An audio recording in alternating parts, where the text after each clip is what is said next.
ញោមគឺជាក្មេងដែលខ្វះភាពកក់ក្ដៅជួយដល់មួយកាលបាក់កញ្ចៃឋានទៅពិភពលោកមួយនៃពុំទៅដោយពណ៌ខ្មៅរស់នៅបង្អាត្មាសំបីសាលាមិនបានទៅញោមគឺជាក្មេងដែលលូតលាស់ចេញពីព្រៃប្រឹងកោះប្រឹងកាយឲ្យតែបានរួចមួយថ្ងៃហើយនេះគឺជាសំឡេងអ្នកក្រជីវិតមិនបវរខំប្រឹងតែដល់យប់ថ្ងៃញោមគឺជាក្មេងដែលខ្វះភាពកក់ក្ដៅអាយុ11ខែលបាក់កញ្ចៃឋានទៅពិភពលោកមួយនៃពុំទៅដោយពណ៌ខ្មៅរស់នៅបង្អាត្មាសំបីសាលាមិនបានទៅញោមគឺជាក្មេងដែលលូតលាស់ចេញពីព្រៃប្រឹងកោះប្រឹងកាយឲ្យតែបានរួចមួយថ្ងៃហើយនេះគឺជាសំឡេងអ្នកក្រ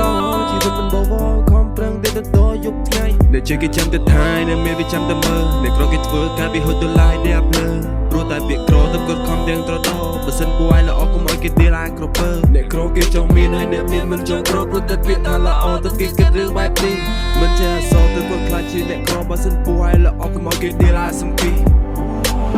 ឆាជីវិតអ្នកណាចាតើអ្នកណាប្រេងវាស្នា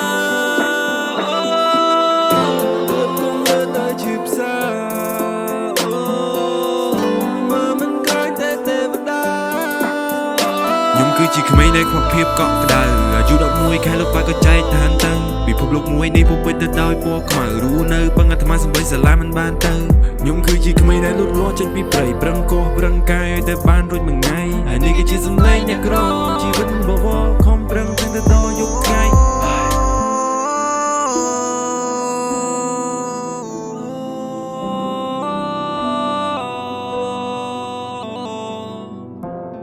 អ្នកណាប្រេងវាស្នា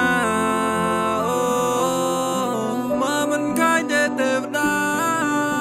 ខ្ញុំគឺជាក្មេងខ្ញុំមិនចប់ពីពីស៊ូរត់ថ្ងៃគឺដើម្បីតែម៉ានីជីវិតខ្ញុំមិនស៊ូតែខ្ញុំបានអីស៊ីរស់នៅកណ្ដាលក៏ឲ្យទៅមកមិនដល់ទេខ្ញុំគឺជាក្មេងដែលរស់នៅបង្អាត្មាស៊ូរត់ថ្ងៃគឺដើម្បីតែអ្នកណាចាជីវិតខ្ញុំទៅអ្នកណាជាអ្នកចាស់ហើយនៅវ័យក៏អ្នកចាស់ធ្វើឲ្យខ្ញុំនៅជាផ្សារមានគេរស់ស្រួលហើយអ្នកក្ររំបាក់ស៊ូរត់ថ្ងៃជីវិតខ្ញុំវារោប្រាស៊ូរត់ថ្ងៃញើហូរនៅក៏ខ្លះតែអ្នកណាគេមកដឹងថាជីវិតនេះវាបាក់ហើយនេះគឺជាក្មេងមានសម្លេងជាអ្នកក្រខ្ញុំប្រឹងស៊ូរត់ថ្ងៃញើឈាមដូចជាអង្គកំបើសិនខ្ញុំមិនខំជីវិតខ្ញុំមិនបវរបើសិនខ្ញុំមិនខំជីវិតខ្ញុំមិនបវរស៊ូរត់ថ្ងៃគឺដើម្បីតែកាហ្វេស៊ូរត់ថ្ងៃគឺខ្ញុំខំប្រជំនះខ្វះភាពកក់ក្ដៅព្រោះខ្ញុំចេញពីផ្ទះមិនខ្វល់នៅសំណេរគឺខ្ញុំខំប្រជំនះខំប្រជំនះបើមិនស៊ូអត់អីស៊ីខំរាល់ថ្ងៃគឺដើម្បីតែម៉ានីហត់នឹងជីវិតតែពេលណាទៅតទីគ្មានអ្នកណាមកសរសើរមានតែគេចាំជន់ឈ្លីខ្ញុំគឺជាក្មេងដែលខ្វះភាពកក់ក្ដៅអាយុ11ខែលោកបាក់ក៏ចែកឋានទៅ